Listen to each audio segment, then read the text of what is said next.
জানি না কেন শুক্রবারের ব্লগগুলোকে কুফা মনে হয়, কারণ গত শুক্রবারের মানে পুরো দিনের ভিডিওটা আমার কিছু কাজের কারণে আর বাড়িতে যাওয়ার কারণে আপলোড করতে পারিনি। এরপরে যেদিন আপলোড করব সেদিন ডিলিটই হয়ে গিয়েছে, আমি খুঁজেই পাইনি সেই ব্লগগুলো। আর এই শুক্রবারেও সেম কাহিনী, যদিও এবারেরটা ডিলিট হয়নি। এই শুক্রবারের সারাদিনের আমি কী করেছি, কোথায় কোথায় গিয়েছি, আজকে এটাই আপনার সাথে শেয়ার করব। কেন জানি না এমন হচ্ছে আমার সাথে, শুক্রবার আসলে সেই ব্লগগুলো আর আপলোড করাই হচ্ছে না। তো ফাইনালি আজকে শুক্রবারের ব্লগটা আপলোড করে দিলাম। তারপরেই তো আমি সকালে ঘুম থেকে উঠেই ঝমঝম বৃষ্টির আওয়াজ আর পুকুরের মধ্যেই কিসের শ্যাডো দেখা যাচ্ছিল জানি না। এরপরে আমি বৃষ্টি দেখতে দেখতে ঘরের কিছু কাজ টাজ করে ফ্রেশ হতে চলে এলাম। ব্রাশটা নিয়ে চলে এসেছি বারান্দায় দাঁড়িয়ে দাঁড়িয়ে ব্রাশ করে নিচ্ছি। এরপরে ফ্রেশ ট্রেশ হয়ে আজকে সকালে খেয়েছিলাম ভাত লইট্টা মাছ দিয়ে আর বেগুন ভাজা দিয়ে। এই মাছটা কালকে রাতের মানে বৃহস্পতিবার রাতের রান্না ছিল, তো শুক্রবার সকালে এটা দিয়েই ব্রেকফাস্টটা করে নিলাম। তারপর এই তো ব্রেকফাস্ট করা শেষ। এদিকে আমি পানির বোতলে সবগুলো পানি টানি ফুরিয়ে রেখে দিয়েছি, কারণ আমরা সিদ্ধ পানি খাই, সিদ্ধ পানিগুলো ছেঁকে আবার বোতলে পুরাই রাখতে হয়, মানে খুবই একটা প্যারা। তারপর আর কি বোতলটা পুড়িয়ে পানি এসেছিলো, পানি টানি নিয়ে তারপর 1 কাপ গরম গরম চা নিয়ে চলে আসলাম। 1 কাপ গরম গরম চা যদি না হয় সকাল বিকাল তাহলে তো চলেই না, ভালো লাগে না একদমই। তারপরে তো এদিকে চাটা খেয়ে আমি আমার কাজ নিয়ে বসে পড়লাম। এদিকে অনেকগুলো ব্লাউজ পিস ছিল, ওই ব্লাউজ পিসগুলো কাটাকুটি করছিলাম। যদিও এখন এই ব্লাউজ পিস সবগুলাই কাটা শেষ। এটা যেহেতু শুক্রবারের ভিডিও, শুক্রবারের কাহিনীটাই আপনারা এখন দেখছেন। তারপরে তো এদিকে বৃষ্টি অনবরত হয়ে যাচ্ছে। ভেবেছিলাম আজকে শুক্রবারও হয়তো মানে একদম মাটি হয়ে যাবে, কোথাও ঘুরতে বেরোতে পারবো না, কিন্তু দেখা যাক কি হয়। তারপরে তো এদিকে আমি 6টা ব্লাউজ পিস কেটেছি, যদিও 4টে ব্লাউজ পিস কেটেছি আর 2টো ওই আগেরই কাটা ছিল। এই সবুজটা আর গোলাপিটা আগেরই কাটা ছিল, আর এই 4টা আজকে মানে শুক্রবারে কমপ্লিট করেছিলাম আর কি। এদিকে কতগুলো টুকরো কাপড়, মানে এত ময়লা হয় কাপড় কাটলে কি বলবো আর।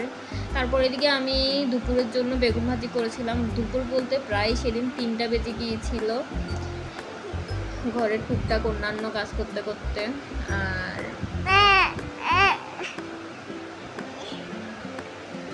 এই তো তারপর দুপুরের খাবার নিয়ে বসে পড়ে। দুপুরেও সেম বেগুন ভাজা আর লইট্টা মাছের মানে অল্প পাতলা ঝোল।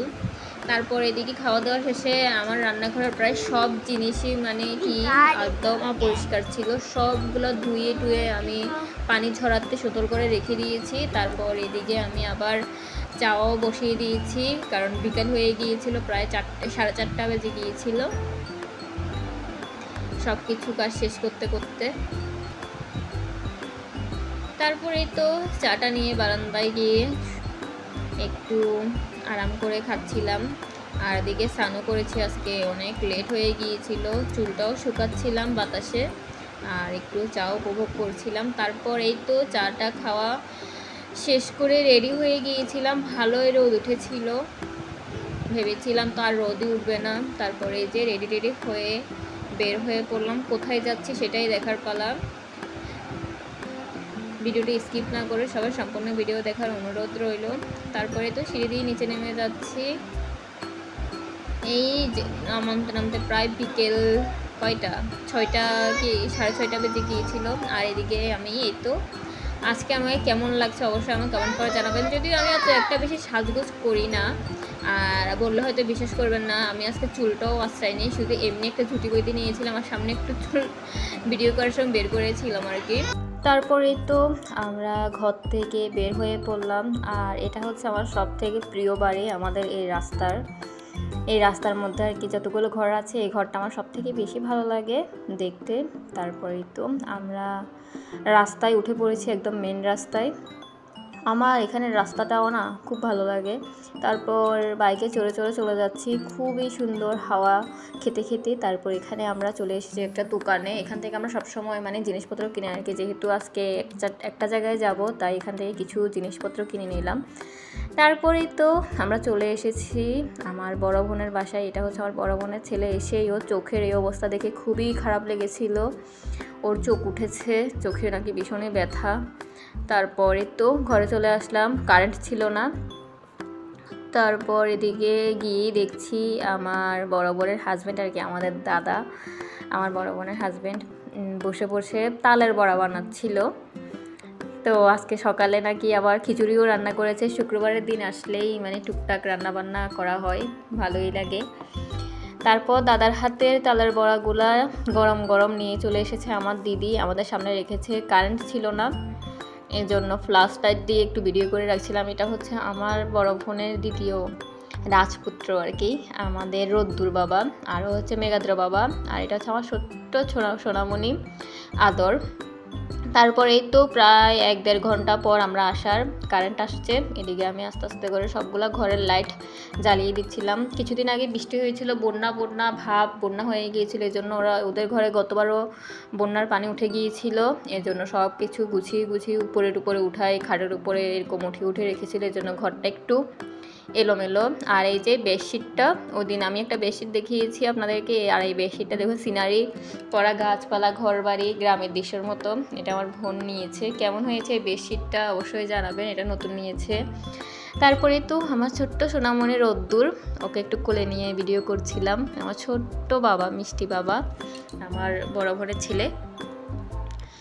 তারপরই তো আমরা একটু আদর টাদর খেয়ে ঘর থেকে বের হয়ে পড়লাম। প্রায় তখন রাত কয়টা বাজে, 7টা কি 7:30। আমরা একটা জায়গায় ঘুরতে যাচ্ছি, আর এদিকে এই যে বৃষ্টির পানিতে মানে পুরো রাস্তাটা কাদা হয়ে আছে। ওদের এই রাস্তাটা খুবই বাজে, ঠিকই হচ্ছে না এখনও, অনেক দিন ধরে এই অবস্থা। তারপর আমরা মেন রাস্তায় এসে একটা রিক্সা নিয়ে নিলাম আর কি, রিক্সা নিয়ে সবাই মিলে রওনা দিয়ে দিলাম।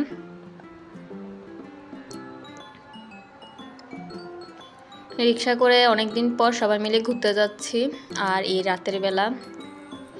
তারপরে তো আমরা চলে এসেছি এখানে। আমি এই জিনিসটা দেখাতে চেয়েছিলাম, খুবই সুন্দর লাগছিল। আমরা চলে এসেছিলাম ইস্কন মন্দিরে, নোয়াখালী ইস্কন মন্দির।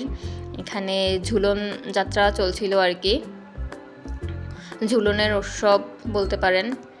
এখানে সবাই মিলে গানের তালে তালে নাচছিল, কৃষ্ণ নামের তালে তালে নাচছিল আর কি। সবাই একদিকে মহিলারা, একদিকে ছেলেরা। তারপর এদিক থেকে আমরা একটু ঝুলিয়ে টুলিয়ে পিছনের সাইডে চলে আসি। এখানে একটা দোকান আছে, যদিও যাইনি। সব দিকে মানে পানি একদম ভর্তি হয়ে আছে, মানে শুকনা থাকলে একটু ভালো লাগতো, আর দিনের বেলা আর একটু ভালো বোঝা যেত আর কি। ওই যে ওইদিকে দেখা যাচ্ছে, ওইদিকে সুন্দর মানে লাইটিং করা হয়। আজকে লাইটটা একটু বন্ধ। সকাল মানে দিনের বেলা হলে খুব ভালো করে দেখানো যেত, রাতে অতটা বোঝা যাচ্ছে না। তারপরে তো আমরা বের হয়ে পড়লাম, আর আজকের আকাশের চাঁদটা খুবই সুন্দর দেখা যাচ্ছিল, একদম গোল আর অনেক সুন্দর দেখা যাচ্ছিল। রাস্তায় আমরা হেঁটে হেঁটে চলে যাচ্ছিলাম। তারপরে তো আমরা একটা দোকানে গিয়েছিলাম, দোকানে গিয়ে দেখছি ডিস্কো আইসক্রিমটা, সেই ভাইরাল ডিস্কো আইসক্রিম। তো আর লোভ সামলাতে পারলাম না, নিয়ে ফেললাম।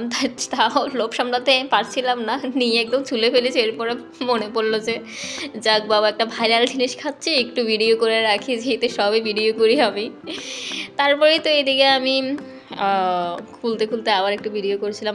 বেশ ভালোই ছিল, এতটা খারাপ ছিল না। তারপরেই তো বলেছিলাম আমার বরাবরের হাজব্যান্ড দুপুরে খিচুড়ি তৈরি করেছিল, আর সাথে করেছিল আলু ভাজা, আর আমাদের জন্য ডিম ভাজি করেছিল আর কি রাতে। ভীষণ মজা হয়েছিল, মানে ওয়াও একটা খাবার। দাদাকে অনেক ধন্যবাদ আমাদেরকে এত সুন্দর একটা খিচুড়ি রান্না করে খাওয়ানোর জন্য।